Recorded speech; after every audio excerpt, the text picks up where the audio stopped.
Yo te pago para que ejerzas de líder y de gestor de toda la plantilla que tienes, no para que te estés limpiando merluza. Hay que equivocarse para darte cuenta del valor que tiene cada una de las cosas. Problemas nos da. Hay 100 lecciones, el tema es que es una por año, a ver quién las aguanta, ¿no? Porque todo el mundo se queja. El músculo para poder hacer todo eso, la gestión tiene que ser impecable, por si no, no llega. No es delegar, es responsabilizar. Pero si 2 más 2 no son 5, eso no sirve de nada, ¿no? Porque no todo el mundo vale para todo. Hay que hacer números. No te puedes enamorar de un proyecto y querer alargarlo en el tiempo porque estás enamorado, porque es que ha sido tu pasión. Si algo no funciona, corta y empezamos de nuevo, porque si no, te vas a arruinar toda tu vida. Te metes en un problema más que buscar soluciones. Es que tienes que gestionar todo tu negocio de una manera diferente. Comer bien para dar de comer bien. Bienvenido a este debate de Talent. Hoy tenemos a mi derecha a Paco Roncero, que es cocinero y empresario de hostelería. Cuenta con 2 estrellas Michelin, 3 Soles Repsol, más de 300 empleados y ha montado más de 10 restaurantes a nivel internacional. Y a mi izquierda tenemos a Roberto Ruiz, que cuenta actualmente con más de 7 restaurantes, más de 200 personas en su gestión y una facturación superior a los 8 millones. Ambos tienen un background, una experiencia muy gastronómica y a la vez también empresarial. Por lo tanto, va a ser un podcast muy diferente a lo que venimos haciendo y también muy interesante porque siempre está ese debate de qué es más importante, la sala, la cocina, la gestión. Así que lo primero, agradeceros que hayáis tomado el tiempo de venir y de coincidir los dos, que sé que tenéis agendas muy apretadas.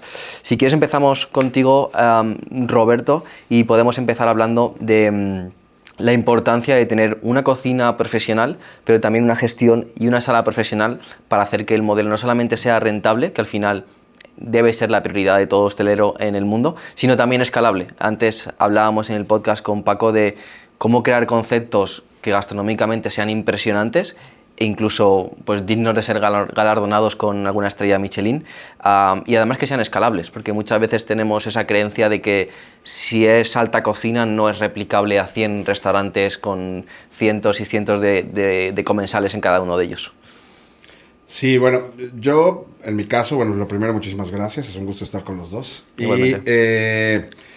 En mi caso es primordial el tema de que sea escalable y el tema de que sea replicable, ¿no? Yo me he obsesionado con eso y es lo único que te permite poder estar en 3 países y poder estar tranquilo, porque si no es imposible. ¿Tú estás ¿no? en España, Colombia y Portugal? Y Portugal. Lisboa. Entonces, eso es lo que básicamente tengo un background de haber estado en la cocina de innovación y desarrollo de Grupo Sigla, que tenían 700 restaurantes y era Vips, la cocina de ¿no? Vips, de Starbucks, de todo esto. Cuando aprendes de cómo lo hace Starbucks, que tienen muchos más de 7 restaurantes en el mundo, esa forma de multiplicar y esa forma de hacer y todo esto, la puedes llevar a donde quieras. Yo estoy convencido de que se puede hacer alta cocina y se puede hacer la gastronomía y un restaurante gastronómico, sin duda, se puede llevar a cabo de esa forma. Hay fórmulas para poder hacerlo, tienes que ser súper riguroso, que también eso no es nada fácil,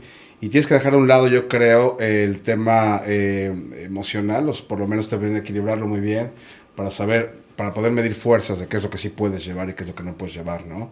Que puedes replicar bien y sobre todo lo más importante en un restaurante, en mi opinión, para poder salir y lo que hace que pueda perdurar en el tiempo, porque todos podemos abrir en donde sea, pero el tema es que eso tenga seguimiento y que pueda durar, ¿no? Nosotros ahora estamos cumpliendo el año 10 con la gente de Colombia y es algo que lo que nos ha permitido es eso, ser muy rigurosos con la fórmula con la que lo hacemos. Tratamos, y siempre lo explico, de llevar la cocina a que sean fórmulas matemáticas, ¿no? Que nadie tenga que pensar, que nadie tenga que hacer, simplemente ejecutar Pues con medidas y con... Eso es. Es este sistema americano que se ha usado siempre en las franquicias y todo esto, pero llevarlo a la gastronomía, que es yo creo que parte de nuestra diferenciación y de nuestra oportunidad de poder crecer, y entonces que el restaurante sepa, no igual, porque los productos no son iguales en Colombia que en España, a lo mejor Portugal y España pueden tener cosas mucho más similares, pero sí que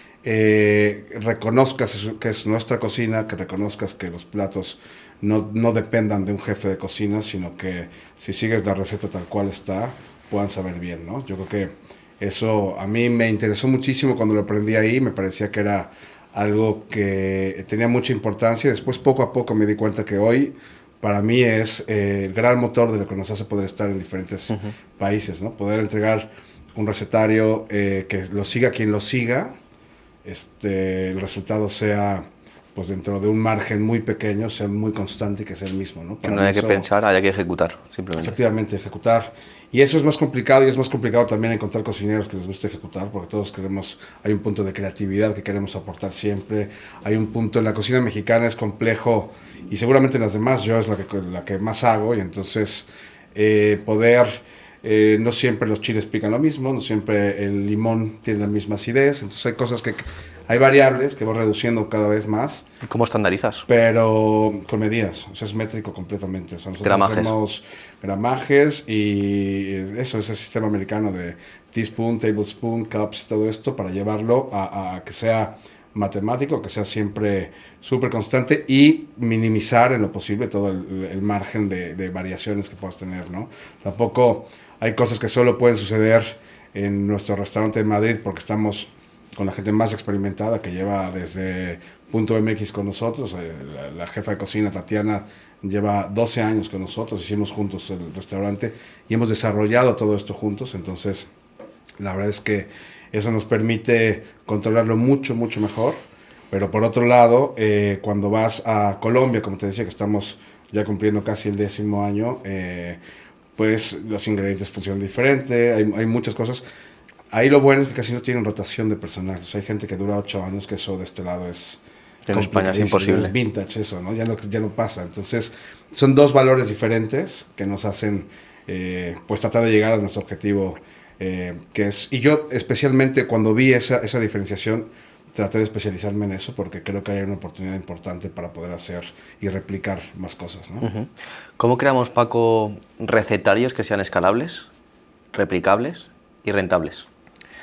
Bueno, yo creo que un poco te lo ha explicado él, teniendo claro qué es lo que quieres hacer, dónde lo tienes que hacer y con quién vas a trabajarlo, ¿no?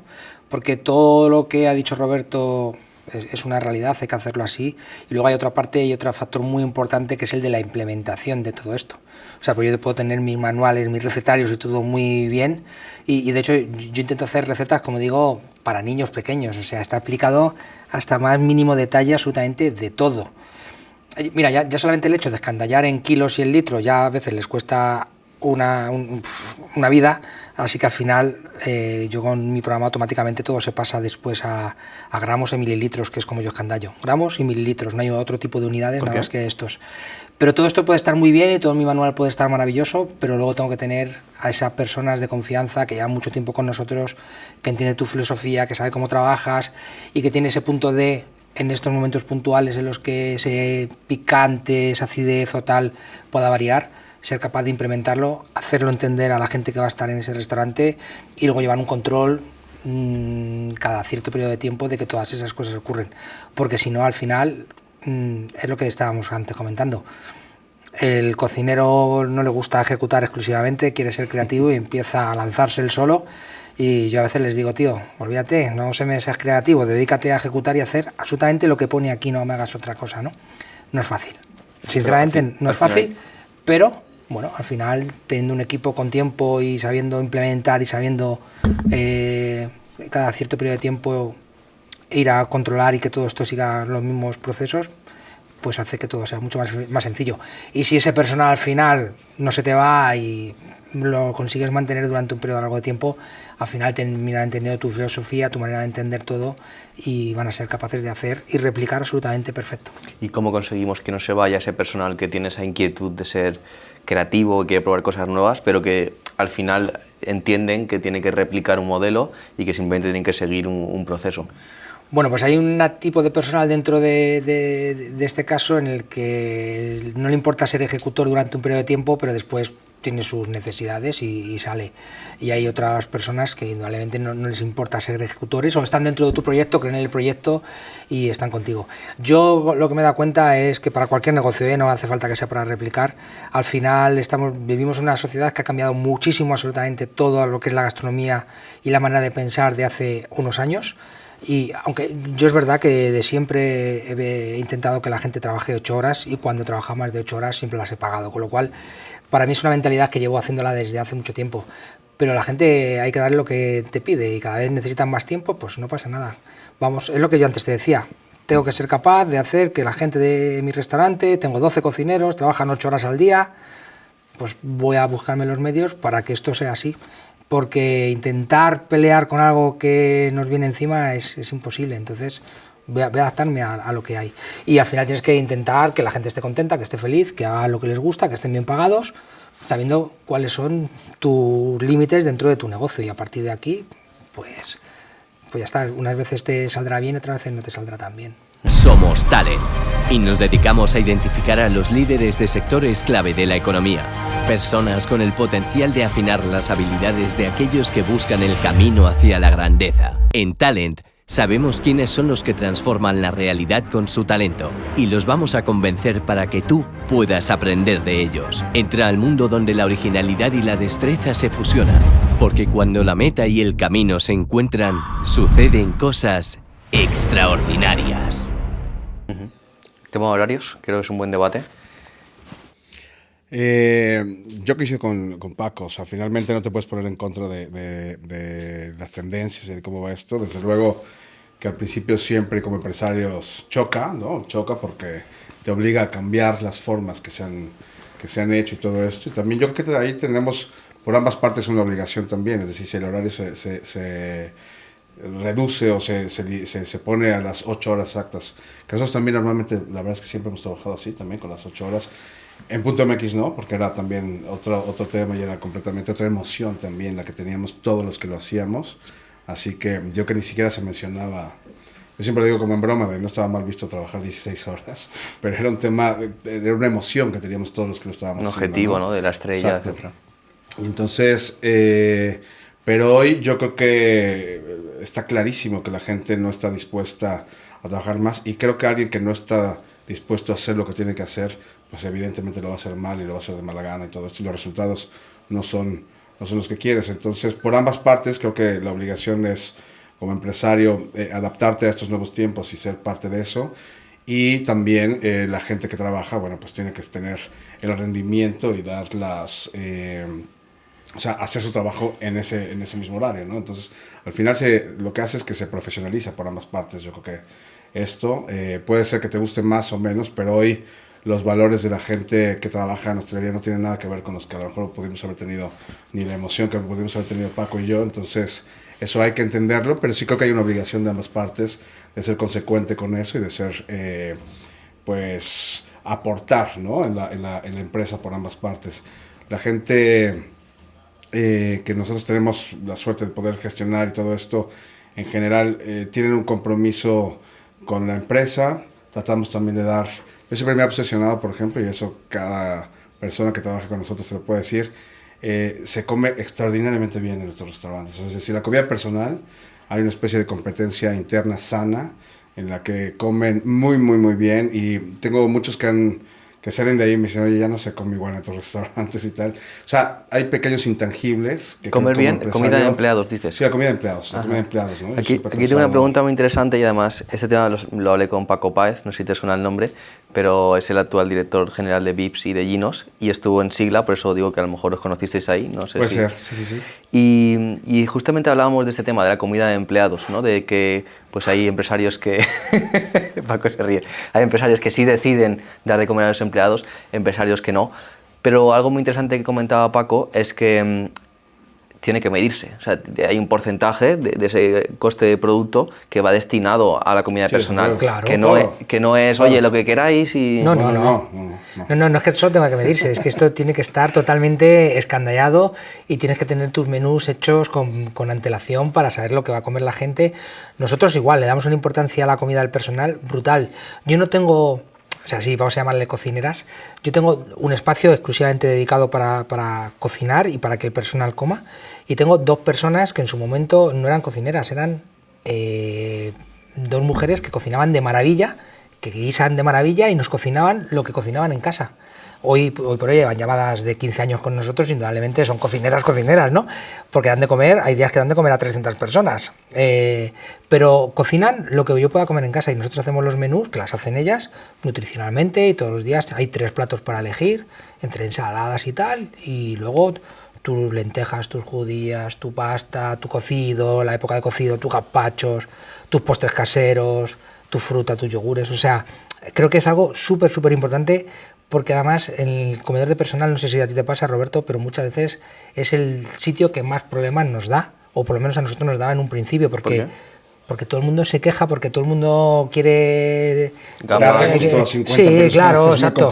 Es difícil. O sea, a nosotros se nos llegaba a quejar una persona porque entraba por la tarde y nos decía que es que, claro, el pan se hace por la mañana y por la tarde no se come pan recién hecho y caliente. Y yo le decía, ¿pero tú compras el pan en tu casa por la mañana y por la tarde?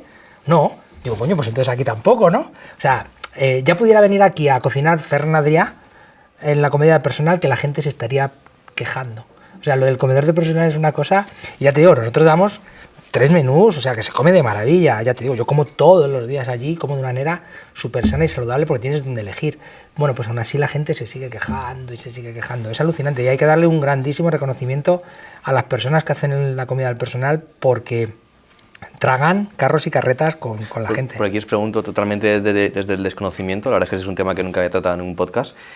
¿Se cocinan platos diferentes para el equipo? ¿No se cocina lo que No, nosotros en nuestro caso no.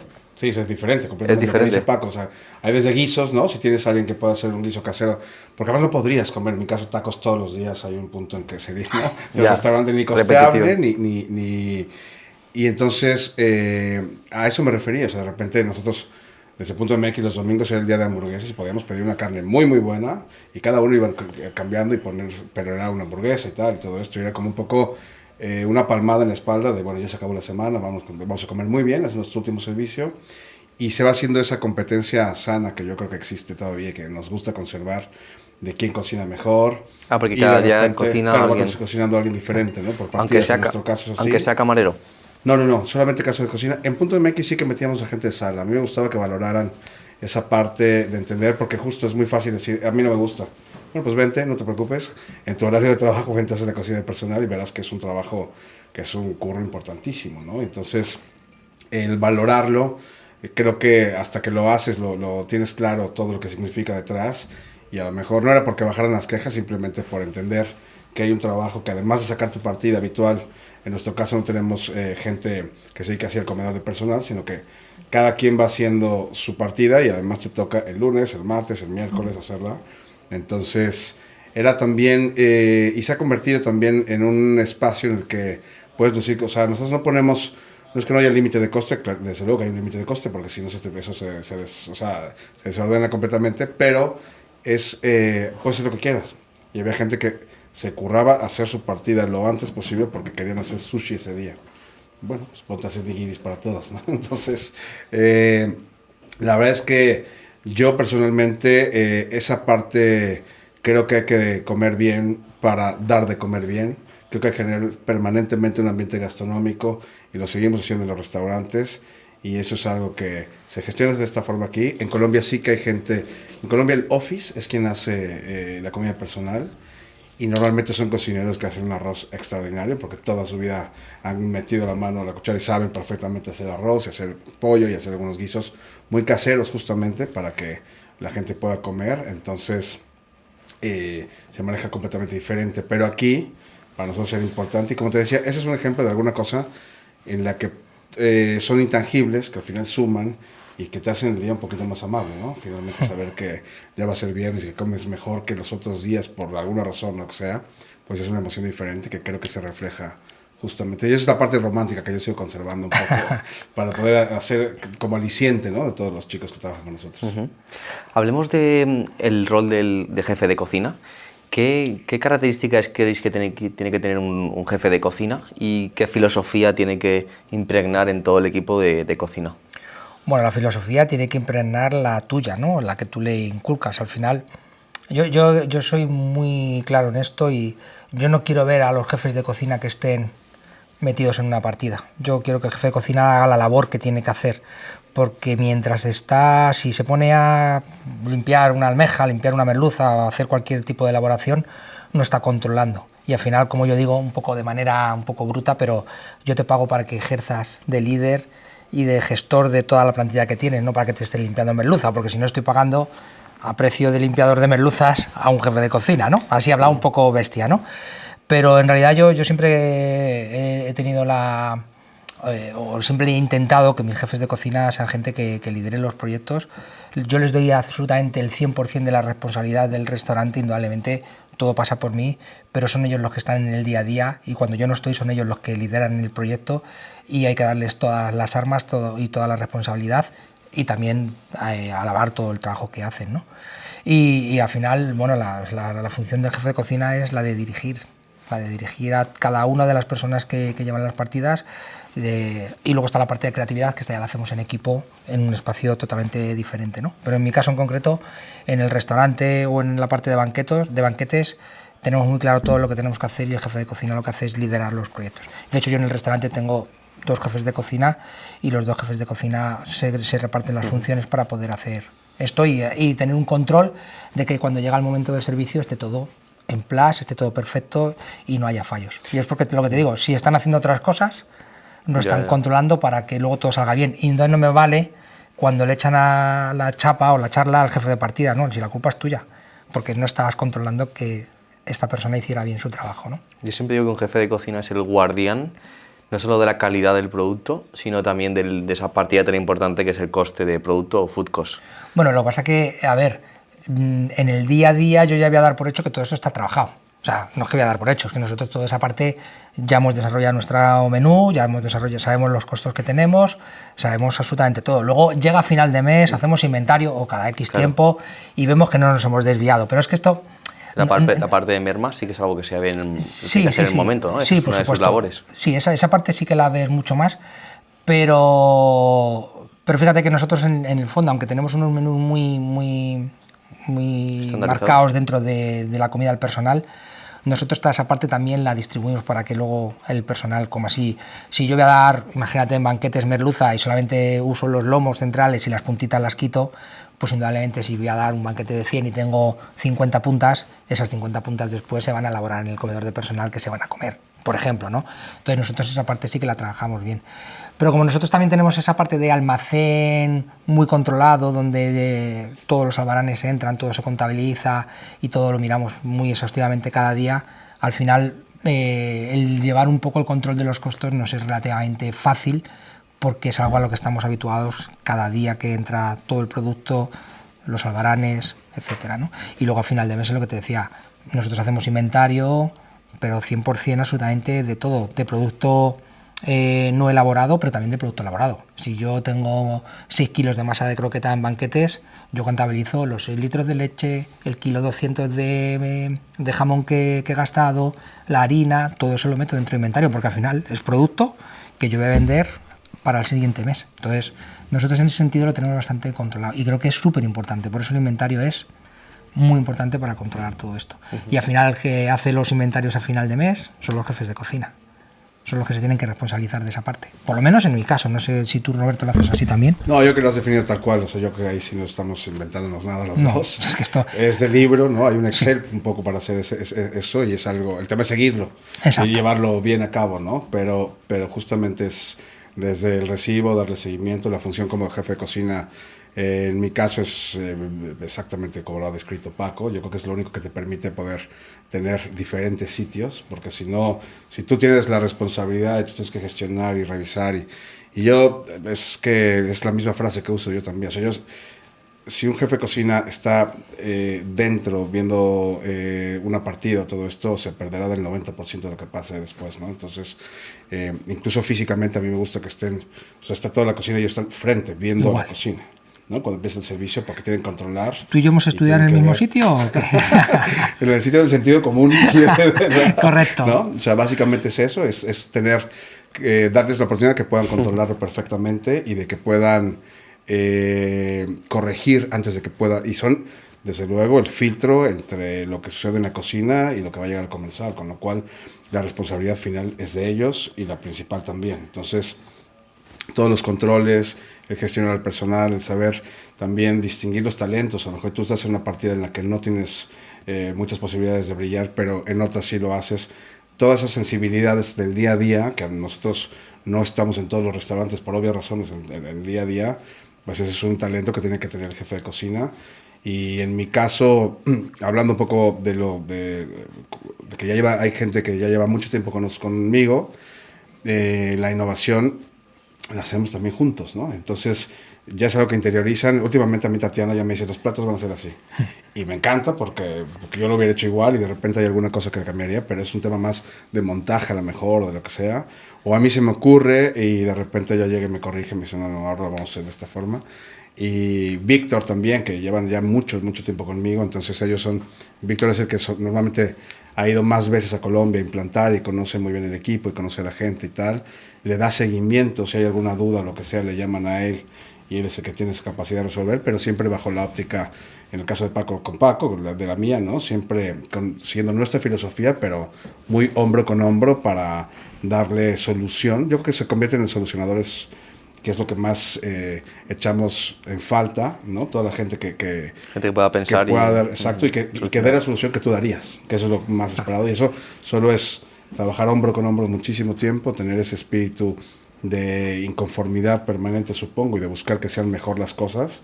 Así que pues eso es la única forma que se logra tener que un jefe de cocina rinda, que esté contento, que dure y que sea un jefe de cocina, ¿no? Pero son gente que tiene que llevar bastante tiempo contigo, porque si no, no va a entender tu manera de pensar. Bueno, y ya no de que él entienda la tuya, sino tú también la de él, porque al final esto es un equipo y los que están en el día a día en los proyectos son ellos, y los que conocen mejor la plantilla que incluso nosotros son ellos. Entonces, al final, es lo que te decía, no es delegar, es responsabilizar, que ellos tengan esa responsabilidad hacia todo el proyecto, que ellos lo lideren y que a nosotros nos hagan entender también muchas cosas, porque hay veces que es verdad que bueno, tú estás con ellos, puedes pensar cosas de algunas de las personas que están trabajando contigo, pero ellos te dan otro punto de vista, ¿no? Yo también soy muy de roles, Roberto. A mí me encanta lo de definir bien los roles de la gente, porque no todo el mundo vale para todo. Claro. A veces, no, es que este tío tiene que estar en esta partida, porque hacemos las rotaciones y todo el mundo tiene... No, ¿por qué? Si es que a lo mejor este chaval, por lo que sea, pues no tiene alma para decorar esto. Es lo que hacemos justamente en el cuarto frío, ¿no? Pues, pero sin embargo el tío le da un punto al pescado, coño, no le obliguemos a hacer algo que no es capaz, que no le gusta, que sí, que lo puede aprender, pero que al final eso va a ir en detrimento del servicio, del cliente, incluso de comernos la cabeza a nosotros. Vamos a hacer que la gente... vamos a buscar esos roles y vamos a ver dónde mejor funciona cada uno de ellos, ¿no? Y bueno, pues este es el día a día de la cocina y este es lo que ellos tienen que hacer. Ambos venís del mundo puramente de la gastronomía. En vuestros inicios erais cocineros y actualmente... Seguimos pues, siéndolo, ¿eh? Seguís siendo solamente cocineros, disculpa, que tienes razón, gracias por la puntuación. No, es broma. No, es cierto. Erais solamente cocineros y ahora aparte sois empresarios y gestionáis numerosos restaurantes. ¿Qué proceso, qué evolución habéis tenido que hacer para dejar únicamente de pensar como un cocinero, que es crear un gran plato, a crear un gran plato y además crear una buena experiencia y además tener un negocio rentable y además un negocio escalable? ¿Qué barrera mental habéis tenido que romper y cómo habéis tenido que evolucionar para dar ese paso? En mi caso es muy bestia, podría disfrazarlo de que un día decidí hacerme un buen gestor y todo eso, pero hay que perder restaurantes, hay que cerrarlos, hay que equivocarse para darte cuenta del valor que tiene cada una de las cosas y saber que hay platos que serían magníficos que sucedieran en el restaurante, pero que los vas a pagar 20 años después, lo vas a seguir pagando. O montas un sublime, entonces, ¿no? Efectivamente. Entonces, yo tengo que reconocer que lo aprendí en el camino, ¿no? Lo he aprendido en el camino y cada restaurante te va enseñando diferentes cosas. Dicen que los restaurantes hay 100 lecciones, el tema es que es una por año, a ver quién las aguanta, ¿no? Pero es que es así, o sea, vas entendiendo. En el caso de la gestión, concretamente, yo tengo la suerte justo de la gente con la que estoy asociado en Colombia, son unos gestores extraordinarios. Es verdad que en América, por así decirlo, en Latinoamérica, la gestión es fundamental. Tiene mucho más ¿Por qué? ¿Hay menos márgenes? ¿Cómo? ¿Por qué? ¿Por qué hay menos márgenes o por qué? No, porque hay mucho más gente que se pueda dedicar a esas gestiones y la forma de hacer hostelería de aquel lado es solamente por las gestiones, o sea, bueno, no solamente, pero parte de una base de gestión y parte de una base en la que los números tienen que salir sí o sí. Pero no entiendo la diferencia en Europa también. Eso sería lo ideal, pero de repente aquí tú lo llevas diciendo casi todo el podcast, que es que el cocinero romántico que hace que sus platos vayan allá, eso... No, ahí no hay romanticismo. No hay romanticismo, porque este tema de la gastronomía y de los restaurantes gastronómicos está empezando a llegar. Con ¿no? 50 O Best sea, y demás, sí, ¿no? sí, a México este año llegó Michelin, por ejemplo, y todo esto, ¿no? Entonces, pero antes el romanticismo te lo quita, porque además son ciudades, en el caso de México, pues hay 25 millones de habitantes, si no funcionaste hay Ya. 40 más que quieren hacerlo y que lo van a hacer, entonces se gestiona completamente de forma diferente, ¿no? ¿Y crees que puede ser porque el cost of labor, el coste de personal es inferior, por lo tanto puedes permitirte más recursos? Puede tener que ver, pero el coste es inferior, pero por ejemplo el food cost es mucho más alto. O sea, hay cosas que van cambiando. Al final no hay un sitio que sea ideal Idílico. para ir a ponerlo, ¿no? Supongo que todos tienen sus pros y sus contras y sus formas. Entonces, en el caso que yo tengo la media, que es Colombia, sí, claro, los salarios son más pequeños, pero eso, el food cost es Muy elevado. muchísimo más alto. ¿Sí? ¿no? ¿Qué porcentaje? Muchísimo más alto. Pues estás en 35, 40, o una cosa de este estilo, porque hay productos que hay que importar, hay productos que hay que llevar de otra forma, que hay que llevar de otras partes, entonces eso hace. Y aunque sea el precio de los salarios, que sea más contenido y todo eso, al final es mucho más personal también. Entonces hay cosas que de este lado se tecnifican y que los puedes, o proveedores que puedes tener que te hagan, voy a decir quinta gama, o cosas que hacen mucho más fácil la vida en la operativa del día a día, que allá no existen. Allá tienes que empezar cortando y pelando las patatas tú mismo. Entonces tienes que tener mucho más gente para eso. Y las gestiones, pues no son la excepción. Hay mucha gente cuidando permanentemente los números. Nuestros jefes de cocina de Colombia tienen un trabajo importante día con día. Así como aquí se hacen los inventarios a final de mes, allá día con día estás persiguiendo los números por muchas razones. Por las mermas, porque alguien se pueda llevar algo, por muchas razones. Pero hay que vigilar todo permanentemente, ¿no? Entonces son gestiones completamente diferentes. Allí todo el mundo hace inventarios. Y ahí eso se hace y se hacen todos los días. A veces Todos por los días. servicio. ¿De verdad? Sí, sí. Y entonces claro, yo te entrego esto que está completo. Tú cuídalo hasta mañana. Entonces, ese tipo de cosas hacen que los controles estén... Yo tengo la suerte de estar eso con un grupo que es muy, muy grande y muy potente. Es el segundo grupo más potente de Colombia. Y llegan a un nivel de detalle increíble, en el que van a saber el próximo año cuántas bombillas se les van a fundir y cuánto tienen que gastar ¿De verdad? en bombillas. Sí, sí, absolutamente, de verdad. Tienen forecast de Y compra tienen, de por ejemplo, bombillas. Sí, sí, por ejemplo. Y tienen, por ejemplo, por cada uno de los domicilios, como le llaman, a los deliveries que pides, siembran un árbol en una parte que están en el Amazonas, que están reforestando. RSC, ¿no? Si no tienes eso, sí, claro, hay huella de carbono, o sea, las gestiones son completamente diferentes a las de España. O sea, sí es algo que sorprende muchísimo. ¿Cuántas unidades tienen de negocio? Ellos tienen 40 marcas diferentes, de las cuales hay algunas que tienen hasta 15 o 25 locales, que es uno que tienen de burritos, por ejemplo, y han crecido de una forma exponencial cuidándolo, y es eso, es responsabilidad social, huella de carbono, y además de hacer el negocio, hay que hacerlo de una forma como muy sostenible y muy... o sea, se aprende muchísimo de eso, ¿no? Y entonces, si tienes músculo para poder hacer todo eso, la gestión tiene que ser impecable, por si no, no llegas, ¿no? Hoy, por ejemplo, tienen un programa para contaminar menos en el que el delivery se entrega en packs de aluminio. Entonces yo te llevo, tú pides lo que sea de comida, te doy unos botes y unos recipientes de aluminio, que la próxima vez que vengas y que pidas delivery, los recogeré, los limpian y los desinfectan perfectamente y te vuelven a entregar eso. Qué bueno. Es espectacular. O sea, de este lado hay otros valores y hay otras cosas, pero son completamente diferentes. Entonces yo todo esto lo estoy contando porque cada que vamos aprendemos muchísimo de esa importancia de gestión y de hacer negocios juntos, pues sabemos que eso tiene que primar, ¿no? O sea, te digo, yo puedo poner un plato que esté riquísimo, que sea súper bonito y que tenga todos los valores que yo quisiera, porque nos va a llevar a otro sitio gastronómicamente, pero si 2 más 2 no son 5, eso no sirve de nada, ¿no? Qué bueno. Sí, además yo creo que en Latinoamérica, yo también he vivido mucho allí, muchas cosas, sobre todo en Colombia, en Bogotá. Al final lo que pasa, y está empezando a pasar ahora aquí en España, es que hay muchos grupos inversores y ellos se dedican a la gestión y acogen talento para hacer los conceptos o para dirigir sus negocios, ¿no? Y entonces es verdad que esto lo llevan al mínimo detalle. Y ya está ocurriendo aquí en España, ¿no? Que cada vez hay más grupos inversores que se están haciendo con muchos restaurantes y al final esa parte de la gestión es súper importante y la llevan a rajatabla. Y esto ya está empezando a ocurrir. Sí, ya aquí. está, ¿no? Y es inevitable y es algo que tiene que suceder, claro, si no, no puedes arrancar. Y ellos no son románticos. No, total. Y ¿sabes también qué pasa? Que cuando te metes en el mundo de emprender, el romanticismo está muy bien, pero como antes decía Roberto, que se ha pegado muchas leches y que ha aprendido la parte de gestión pues fracasando, ¿no? Y es que yo también soy muy del pensamiento de que no te puedes enamorar de un proyecto y querer alargarlo en el tiempo porque estás enamorado, porque es que ha sido tu pasión. Es un error súper Si algo común. no funciona, corta y empezamos de nuevo, porque si no, te vas a arruinar toda tu vida intentando salvar ese No hay proyecto, UBI ese para los negocio. restaurantes, No, eso me lo dijo un hostelero. totalmente, Qué bueno. totalmente. Sí, sí. No hay UBI para los Si no restaurantes. funciona, no funciona, Esa me hay la que darle un apunto. tiro y listo. Sí, Es duro, y otra cosa. Es durísimo. Y otra cosa. ¿Y qué innegociables creéis que hay en un restaurante a nivel de gestión, a nivel de cosas que hay que medir, como tú comentabas antes? ¿Cuáles serían los 5, 6, 7 innegociables que siempre hay que tener en mente?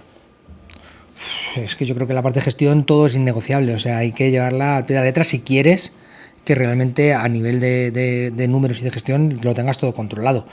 Luego, indudablemente, pues es que es muy difícil que luego tengas todo controlado. O sea, el llevar el 360 de que lo que compro, lo que vendo me cuadre, eso no lo vas a conseguir en la vida. Yo creo que eso llega cuando puedes permitirte tener un gran equipo y por lo tanto necesitas muchas unidades.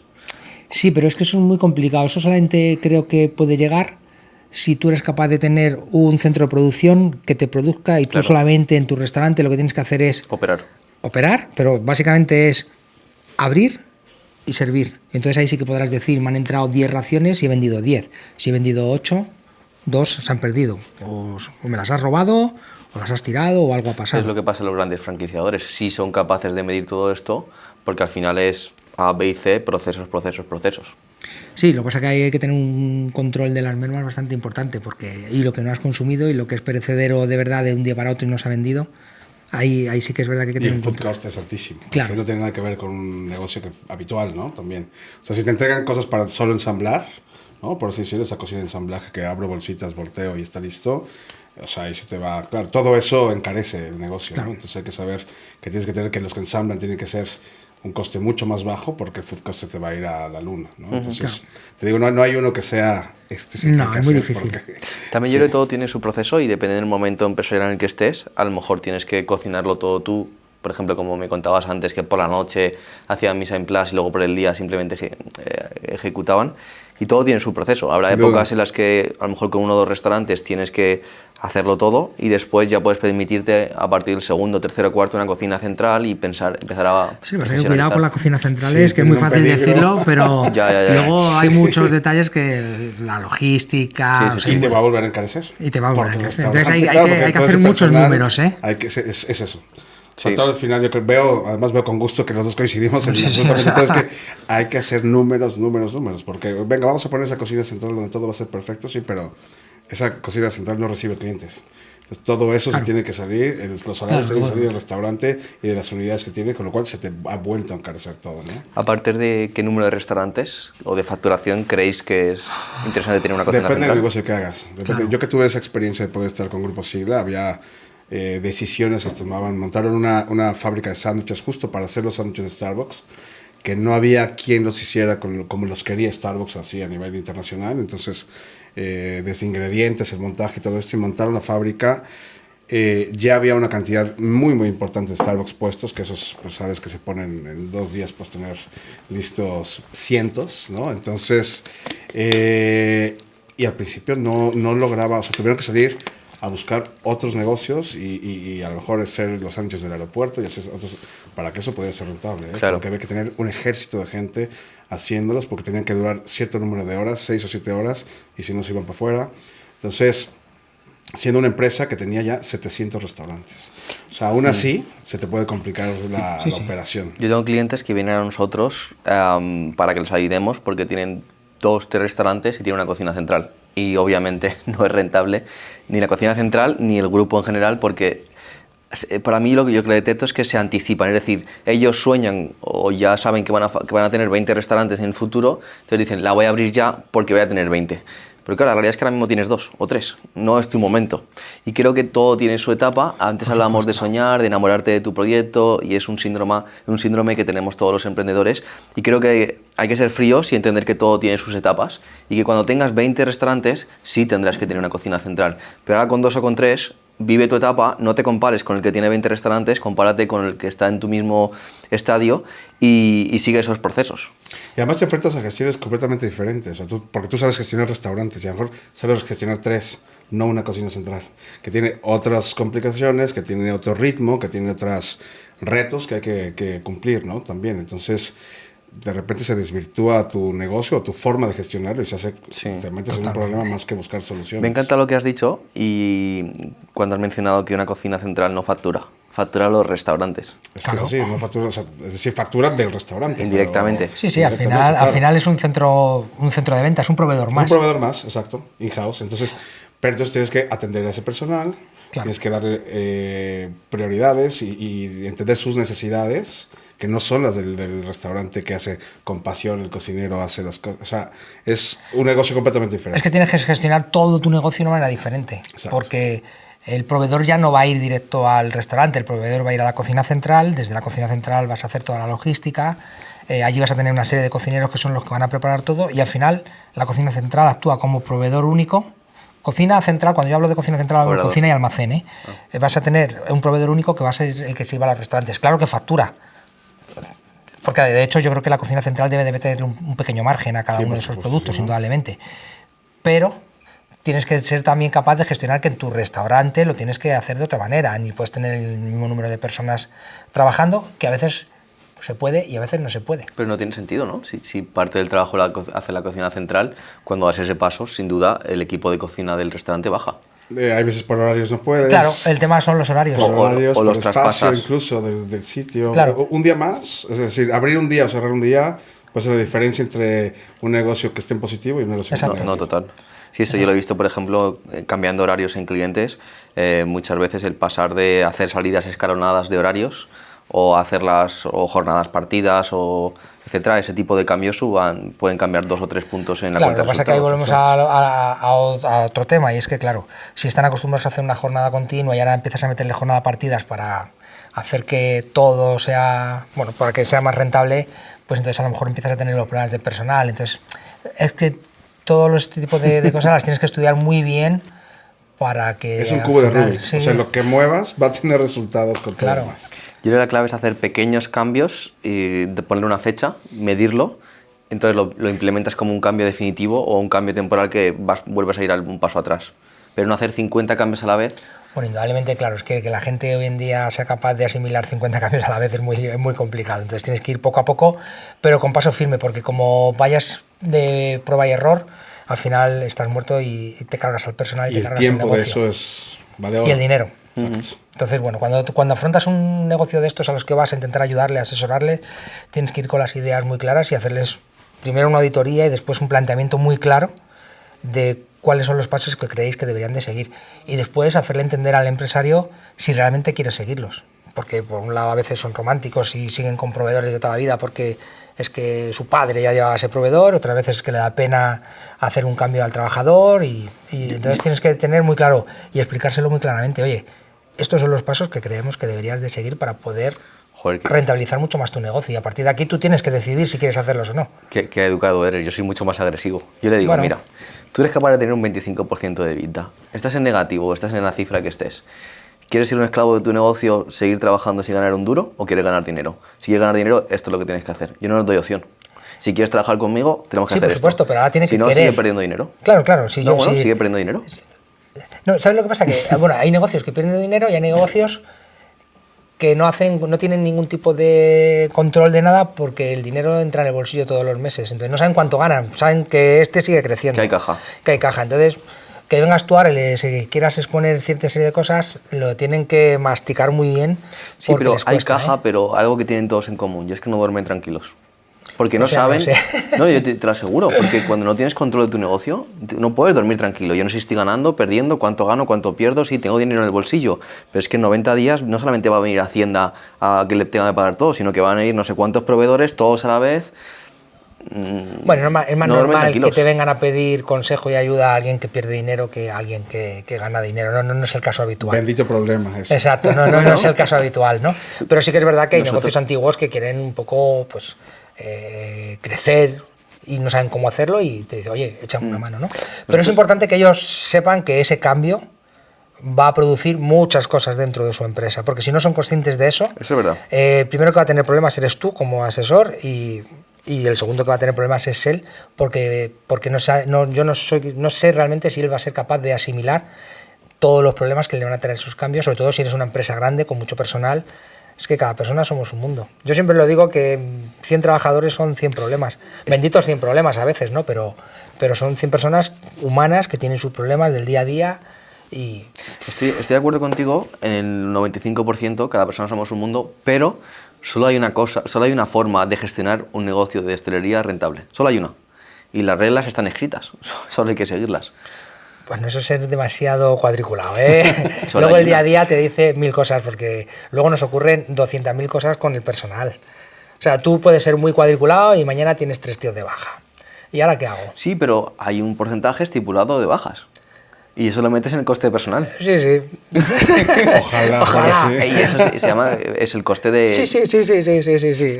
Llámalo X, pero ya te digo yo que ese no es nuestro día a día. Y sobre todo en empresas pequeñas, porque mira, yo en el casino al final, que somos 100 y pico personas trabajando, si se dan 5 personas de baja, pues se dan 5 personas de baja. O sea, es una hay un putada. coste de asentismo Sí, que sí, tú pues, totalmente. estadísticamente calculas. Vale, pero en un restaurante que tenga 6 o 7 o 10 trabajadores y se le dan 4 personas de baja, Me le es rompes. que mañana no puede abrir. Claro, ya- si ya- fue el 40% del es que mañana no puede abrir el coste del negocio. motor, Entonces, está claro. al final hay que tener mucho cuidado en estas Y pasa. cosas. Y pasa. Y Pero- pasa. pero Y te cuando pasan se- mucho más Muchas más veces quisieras. que las otras. Sí, completamente. Pero cuando se te da baja el 40%, hay el liderazgo, en mi opinión, habría que analizar el liderazgo. Muchas No veces... tiene que ver con el liderazgo. Yo estoy seguro y convencido.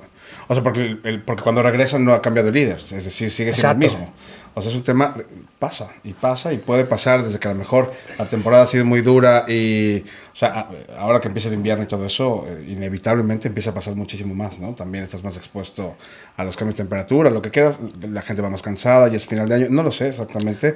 Ojalá tuviéramos una fórmula, pero pasa. Y en una cocina en la que están 8 personas, te faltan 2, pues tienes el 25% menos. Sí, sí. Te rompe. Y en sala tienes otros 2 y de repente hay uno que ese día te dice que le acaban de ofrecer cierta cantidad y que se va. Entonces, captar ese talento y tenerlo por mucho tiempo es un valor complejísimo de hacer, ¿no? A mí, o sea, entiendo, pero coincido con Paco, o sea, en el Excel cabe todo, Sí. pero en el día a día, no llegaron 4 personas. Y hay que dar el servicio porque ese día es viernes y lo tienes lleno. Pues es que es complejísimo. Entonces también estás forzando la máquina de los que sí están, porque uno que no va hace que trabajen más los demás, pero si no te van 4... Está muerto. Y no tiene que ver, de verdad, yo estoy convencido que no tiene que ver con el liderazgo, ¿no? O sea, No. hay cosas personales que de repente le suceden y que de repente una fiesta importante. O sea, a lo mejor hay chicos, son muy jóvenes todos y quieren ir porque es un evento súper importante que ese día y el día siguiente no te van varios. ¿Y ¿Qué Así, haces? ¿Qué haces? Eso pasa. Eso así. Nos pasa. ¿Y qué hacéis? Claro. ¿Les echáis? No, no puedes. No, no tampoco, puedes. Porque todo Bueno, y la tampoco- inversión en talento que has hecho, todo esto. Claro. No. ¿Quién no ha sido joven? Claro, Vamos exacto, a ver. es eso. Ya. ¿Quién no ha sido joven? Y luego también hay otra cosa. Has tenido una temporada muy dura, de repente llega y abren 3 sitios grandes en Madrid, Y les pagan cuando han 100 abierto euros los hoteles, cuando las reformas del Four Seasons, bueno, la apertura del Four Seasons, Rich, tal, necesitan un montón de personal. Has Claro, se va tenido para allá. una temporada súper dura y te ofrecen más y de repente te encuentras que hay 4 tíos que se te han ido. ¿Cómo trabajáis el banquillo? El tener siempre... Bueno, pues intentas trabajarlo, pero es que volvemos a lo mismo, nadie te va a estar esperando, ¿sabes? Pero Entonces, entiendo que siempre hay una estrategia que seguís de siempre tener ciertos currículum. candidatos. Siempre tienes currículum, candidatos. porque candidatos nadie te va a esperar. O sea, pues no, es que espérate ahí sin trabajar hasta que se me vaya Pepito. No. Yo lo que sí tengo muy claro es, igual que soy muy de roles, soy muy de jerarquías y tengo muy claro que tengo X ayudantes y yo solo tengo ayudantes y jefes de partida, y luego los jefes de cocina. Pero Si tengo que tener 4 ayudantes, tengo 4 ayudantes. Si tengo que tener 5 o 4 jefes de partida, tengo 4 jefes de partida. Entonces, yo soy consciente de que los chavales empiezan de ayudantes y al año ya se piensan que hacen lo mismo que el jefe de partida, y a los 2 años ya dicen que es que son mejores que el jefe de partida. Entonces ya sé que ahí voy a tener un problema, ¿no? Entonces ahí es donde les intento ayudar.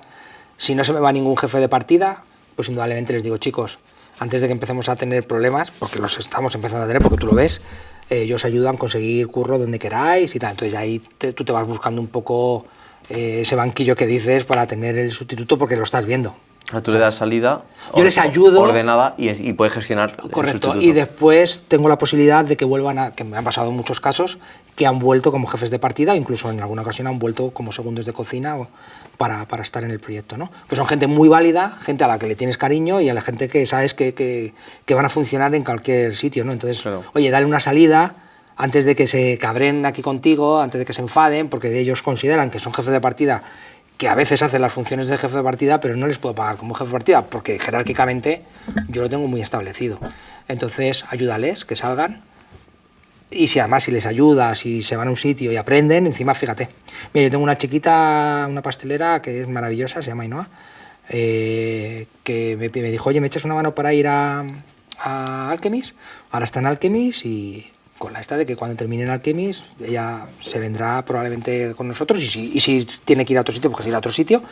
Pero inicialmente la idea es que se venga con nosotros cuando termine su tiempo, el que ya quiere estar, 6 meses, 1 año, el que ya quiera estar, pero con la idea de que cuando termine pues se vuelva con nosotros, ¿no? Y al final es una tía súper válida, encima ha tenido un aprendizaje y me va a aportar encima muchísimas más cosas, dentro de todo ese aprendizaje le va a aportar al equipo, ¿no? Entonces, bueno, pues mira, si la hemos podido ayudar, ella está contenta y luego vuelve, pues maravilloso. Sí, crece muchísimo tu equipo dándole otro tipo de pero sobre todo te tienes que adelantar un poco a ese punto en el que tu personal o esa persona en concreto que tú hayas ido viendo llegue el momento en el que esté tan cabreada o se empieza a cabrear o no esté a gusto y en fin, encima salga de mala manera, ¿no? Hay una parte, yo creo, en este sector que al depender tanto de personas, sí, tenemos que desarrollar como líderes un cierto tacto para anticiparnos a lo que pase y una inteligencia emocional, que eso es que no nos enseña, no es imposible enseñar, eso simplemente pero con la no en nuestro sector, en todos, en la vida en general yo creo que tienes que tener ese punto y esa mano derecha y esa mano izquierda, que en nuestro sector durante mucho tiempo a veces no la ha habido, esto era lo que había y ahora te vas a fregar baños y te vas a fregar baños y ahora te vas a tal, o sea, esto lo hemos vivido claro, todos. Pero en sectores que dependes tanto de personas, es que es la clave de lo que decía antes Roberto, que tengas 5 puntos en positivo o 5 en negativo. Sí. Y normalmente tienes un núcleo de gente que es la que está, la que ya lleva tiempo contigo, y luego hay otro que va rotando, ¿no? Que normalmente son pues, la gente que va empezando, que a lo mejor no le gustan tus formas, no le gusta tu concepto, no terminó de estar en el sitio por la razón que sea. Y luego tienes un núcleo duro, que es con el que tomas las decisiones, con el que vas avanzando y con el que vas dando nuevos retos, como dice Paco, ¿no? Que les puedes tener la posibilidad de ofrecer otras cosas que a lo mejor no todo el mundo, pues porque te resuelven muchas otras cosas que no todo el mundo hace, ¿no? Entonces, eso yo creo que pasa en todas las empresas, pero en esta es muy palpable, que hay gente que, estoy seguro que tú tienes, no uno, varias gentes que les dices, haz esto exactamente y lo van a hacer como tú o mejor. Lo harías, y otros sí, porque lo hacen además lo hacen al día a día. Exacto, justo.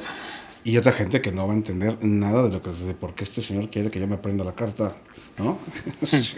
Entonces trabajas con todo ese espectro y con todo ese rango, lo que lo hace también que tengan que ser carrera de fondo, ¿no? O sea, no es... No le puedes quemar. Permanentemente estar ahí haciendo hincapié en los puntos que para ti son importantes y transmitiéndolos día con día esa filosofía. Ser coherente creo que es lo más importante en eso y es como los resultados se pueden dar de mejor forma, aunque, insisto, no hay ninguna fórmula que digas, esta es, y se hace y esto te sale perfecto, ¿no? O sea, es un ejemplo que es muy curioso, que el otro día, hace un montón de tiempo, lo ponía alguien que trabajaba conmigo sobre números, me decía, en un restaurante, tú llegas y a lo mejor por accidente, los que llegan en la mañana, bueno, lo primero es que se hacen un café, ¿no?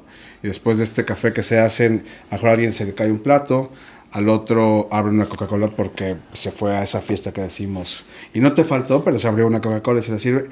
O sea, si ustedes, gente trabajando en un banco, no pueden ir agarrando 5 centavos para una cosa. O sea, la caja empieza a funcionar desde que entra el primero. Y a veces es por...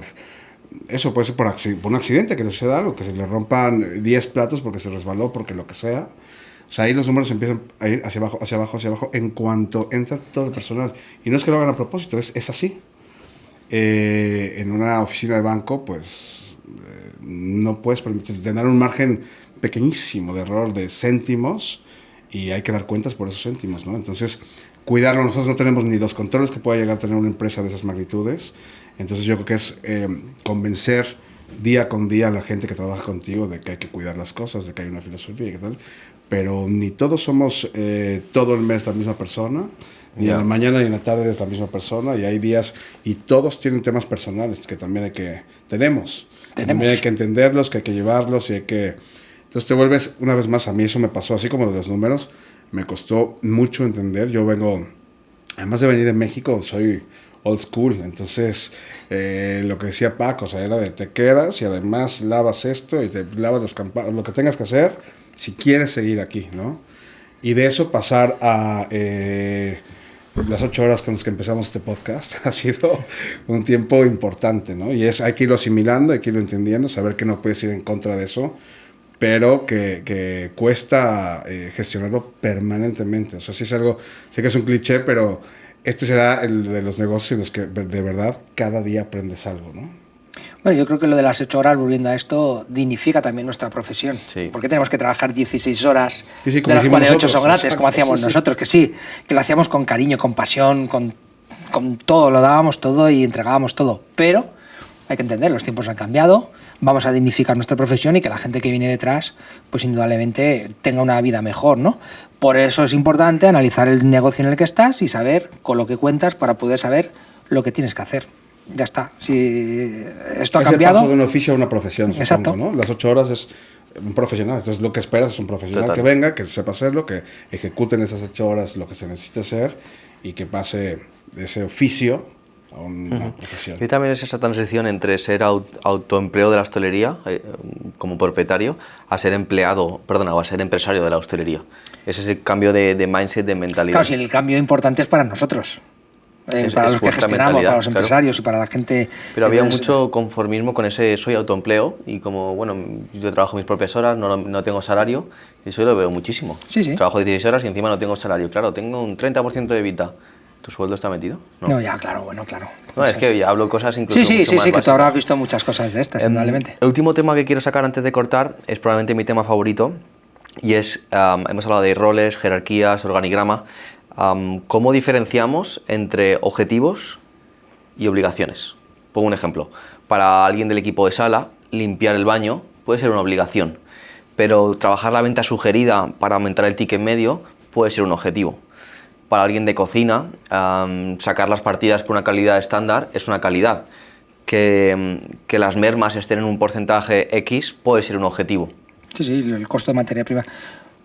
Yo creo que la diferencia entre objetivo y obligación, las obligaciones están claras, están escritas y, y son inamovibles, y los objetivos pues son esos, son metas que te vas poniendo para, en base a todas las herramientas que tienes, poder lograr otras cosas, ¿no? Entonces hay unas que están escritas y hay otras que hay que adaptarse a los tiempos, al momento, a la temporada del año incluso, ¿no? Entonces creo que en esas dos, además no puedes ponerlas, no pueden ser tan genéricas, ¿no? A lo mejor en el caso de alguien que lleva 2 semanas contigo, pues no le puedes pedir lo mismo que alguien que lleva 5 años contigo, ¿no? Entonces son más personalizadas. Yo creo que los objetivos, hay uno general que es seguir avanzando y todo esto, y luego después el momento, un poco lo que describía Paco justo, o sea, el momento vital que tenga cada una de las personas, pues buscará un objetivo diferente.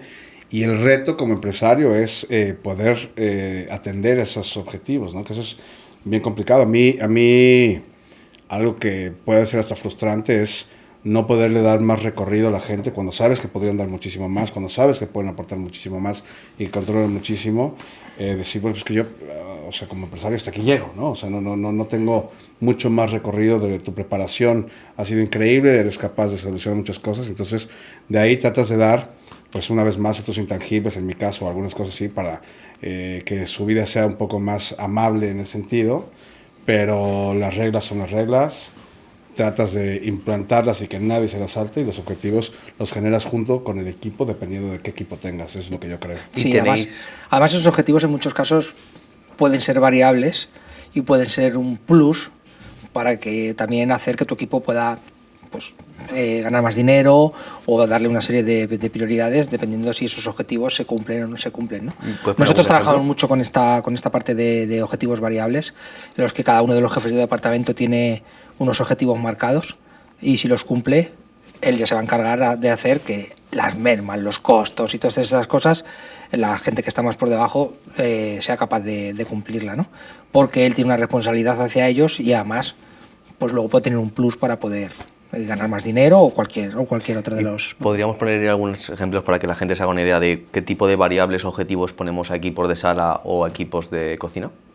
Bueno, en equipos de cocina para mí lo vital es cumplir, uno, escandallos y recetarios hechos siempre y sobre todo el control de la materia prima. ¿Pero eso son obligaciones o objetivos? Las dos cosas, pero sobre todo es una obligación el cumplirlo, pero es un objetivo el ser capaz de rebajarlo o de mantenerlo, de estar en X porcentajes, que eso es lo que va a hacer que ese variable al final de año te llegue o no te llegue, ¿no? Es súper importante. ¿Y en sala? Y en la sala, bueno, en la sala es un poco más intangible, aunque también, porque al final tienes tus objetivos de tu bodega, tienes los objetivos de tu personal y de todo lo que se trata de roturas y todo este tipo de cosas. O sea, al final, nosotros ahora mismo no me recuerdo exactamente cuáles objetivos tenemos marcados para unos y para otros, pero ya te digo, nosotros todos los jefes de departamento tienen unos objetivos marcados dependiendo de cuáles son sus responsabilidades. Para nosotros es importante, uno, para que se cumplan a la perfección y dos, para que además, si los cumplen, pues tengan la oportunidad de sobre todo a final de año, de ganar más dinero, ¿no? Esos famosos variables. ¿En sala? ¿Alguno que nos puedas contar tú? En sala, bueno, pues básicamente todo se remite a ventas, ¿no? Finalmente es ahí donde sucede la operación, con lo cual, en mayor o menor proporción, dependiendo si lo divides en barra, solamente o sea, que barra se maneja de forma independiente. Entonces, en nuestro caso, es una cocina que convive muy bien con la coctelería, ¿no? Nosotros es un 30% más o menos, o 40% de las facturaciones, ¿Sí? Y en Colombia puede ser el 50%. ¿En serio? Entonces se maneja por otro lado completamente, ¿no? La gente cuando nos visita, somos más festivos, por eso lunes y martes mediodía nos cuesta más, porque la gente no piensa en este país en margaritas los lunes y los martes, en Colombia todos los días. Viernes, exacto. Entonces cambia muchísimo esa forma de operarlo y ahí es donde puedes tener objetivos y ahí incluso los sponsors o las marcas te pueden también marcar algunos objetivos que tengas que cumplir y que se vuelve interesante para toda la estructura y que después finalmente termine siendo atractivo para los chicos que lo defienden día con día, ¿no? Eso va desde... hay viajes que te pueden dar las mismas marcas y todo esto y para ser un guest en otra parte, claro, conocer otros bares o lo que sea y yo creo que eso es un mundo que poco a poco se está abriendo mucho más camino. Acabamos de tener hace unas semanas los 50 Best de coctelería y de barras aquí y es un mundo que se maneja completamente aparte, ¿no? Los intereses son otros, su crecimiento es otro, su preparación es otra, ha sido muy empírico y hoy se está también súper profesionalizando y genera facturaciones interesantísimas que hay que tomar en cuenta y que eso creo que las marcas tienen mucho más potencia porque están a nivel mundial tal vez o por lo que sea, entonces hay acuerdos que pueden ser muy interesantes como objetivo para cumplirlos tú como empresa, pero que muchas veces terminan beneficiando también y afectando de forma directa a la gente que está vendiendo día con día, ¿no? Desde cómo puedes tener planteado tu barra, a todo eso. Esos son espacios que en la gastronomía entiendo que no suceden yo no lo conozco, no sé si tú tengas alguna experiencia con eso, pero lo otro marca una diferencia brutal y se hacen negocios con números que no existen, no habría ningún patrocinador de productos de cocina que pueda alcanzar los números que puede ofrecerte alguien que pueda hacer de bebidas, ¿no? Entonces, yo creo que ese es un gran diferenciador en nuestras salas, pero que estoy seguro que afecta a todas las salas de los restaurantes. Sí, en nuestro caso, por ejemplo, es un poco diferente, porque al final nosotros, las ventas, si es para los eventos, van a depender de ese crecimiento en ventas o esos upgrades y tal, en comercial. Es que nosotros tenemos un menú de degustación y no hay más opciones. Entonces nuestra sala no tiene opción de, no hay de vender claro. más. Entonces, al final, para mí lo importante es que sepan bien gestionar las reservas.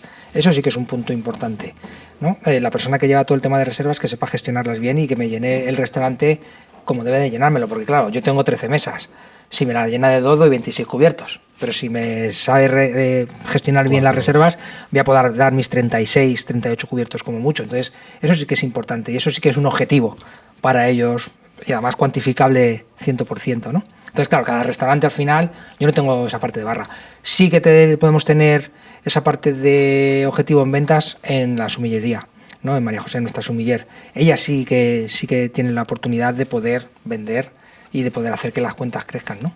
Esto lo puede hacer a través de grandes vinos o a través de los menús de degustación, de los maridajes de los menús de degustación. Yo creo que has tocado un punto que es crucial y fundamental, que es las reservas. Sí, eso y es. el host y todo eso marca las diferencias. Totalmente. Si tú no tienes a alguien que esté comprometido contigo, puede ser, y lo digo tal cual, puedes tener el enemigo en casa. Total. Y a lo mejor ni siquiera por enemigo, sino por desconocimiento, ¿no? Pero, si tú solamente te sientas en tener a alguien que tenga una apariencia y que pueda recibir y que pueda hablar 3 idiomas, eso es un porcentaje importante, pero a lo mejor es un 30% de todas las habilidades que debe tener alguien que tenga la capacidad desde jugársela, porque ahora también pasa mucho que pedir que antes, no sé, en Punto MX, por ejemplo, tenías que poner tu tarjeta para poder ir y todo esto, porque si no, pero nosotros en nuestros restaurantes en este momento la gente reserva y puede no ir, y no es que puedan no ir, nos sucede, tenemos un porcentaje de 10%, o sea, hay que hacer overbooking, hay que saber jugar perfectamente esa ficha para poder tener un restaurante que las mesas de 6 están de 6 y que las parejas también puedan ir a disfrutarlo, desde luego, pero con otros horarios y con todo esto. Y esa gestión es milimétrica y es algo que yo creo que habría que profesionalizar muchísimo más, porque es la oportunidad una vez más de ponerte en positivo. Yo lo acabo de vivir, o sea, nosotros acabamos de tener cambios importantísimos en Barracuda y inmediatamente empiezas a ver los resultados de cómo cambia, o sea, la maquinaria empieza absolutamente toda a funcionar. ¿Qué habéis cambiado para ver eso? Cambiamos la gente que estaba en recepción y que cambiamos la gente que estaba, el gerente que estaba en el restaurante, y era básicamente la oportunidad de poder, porque empezamos a ver que empezaban los números a bajar de una forma extraña. Por ejemplo, entonces empezamos a ver todos los puntos, lo vas viendo con lupa, y de repente a Alex, mi socio, se le ocurrió empezar a llamar los viernes para hacer una reserva, y no se podía tal, y entonces a lo mejor eso era desde que nos queremos ir antes del servicio. Veo que a los dos nos pasa. Es que es así. Total. Entonces, yo hago también muchas veces llamadas. Todos somos amigos, ¿no? Aquí, entonces estos señores nunca vienen, pues vámonos todos hoy a las 11:30 de la noche. Y que me llame para las 11 de la noche, pues le digo que no tenemos. Porque ya estamos todos listos. Y eso es la diferencia entre tener un restaurante que sea muy buen negocio o algo que salve mes tras mes, ¿no? O sea, una buena recepción es fundamental. Totalmente. Y es interesantísimo descubrir cómo marcan, y no solo y cómo reciben, y cómo despiden, y cómo todo. Eso es algo que creo que tendría que profesionalizarse muchísimo más, que no lo gestionas con un call center externo, porque eso no tiene nada que ver, se pierde esa sensibilidad. Y hacerlo con una aplicación. Marca una diferencia abismal. Tú no quieres una aplicación, porque a lo mejor la mesa que te llegó en ese momento, ese día hace frío, abren la puerta y no quieres esa mesa. Esa aplicación no tiene esa sensibilidad todavía. Llegará, puede ser, pero no sé si nos va a tocar. Estabas diciendo, Roberto, la importancia de profesionalizar tus reservas, y justo te había preguntado si digitalizándolo podría ser una opción para tener casi siempre el 100% de reservas o un alto porcentaje.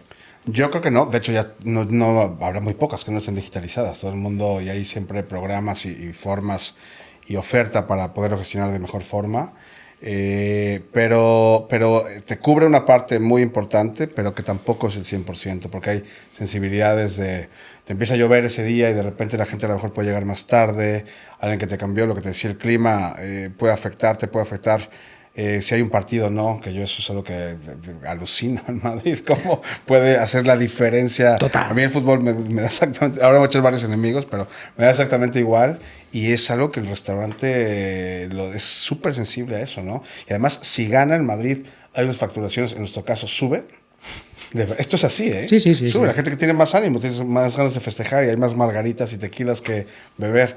Y si no sucede eso, es complicadísimo. Joder, habría que poner un incentivo a Florentino, ¿no? Eso, efectivamente. Si es que eso, o sea, el digitalizarlo es obligado, no puedes manejarlo de otra forma, pero yo creo que, por lo menos en este momento, no llega al detalle que se necesita para poder hacer una gestión que verdaderamente luzca y que marque una diferencia, como son alguien que sepa hacerlo perfectamente desde la entrada, ¿no? ¿Qué porcentaje de ventas para arriba o para abajo crees que puede variar tener un buen host o un mal host? Depende de qué tan malo sea, pero por lo menos entre 10 y 15%. ¿De verdad? No, sí, absolutamente. O sea, ahí tienes el Evita, prácticamente.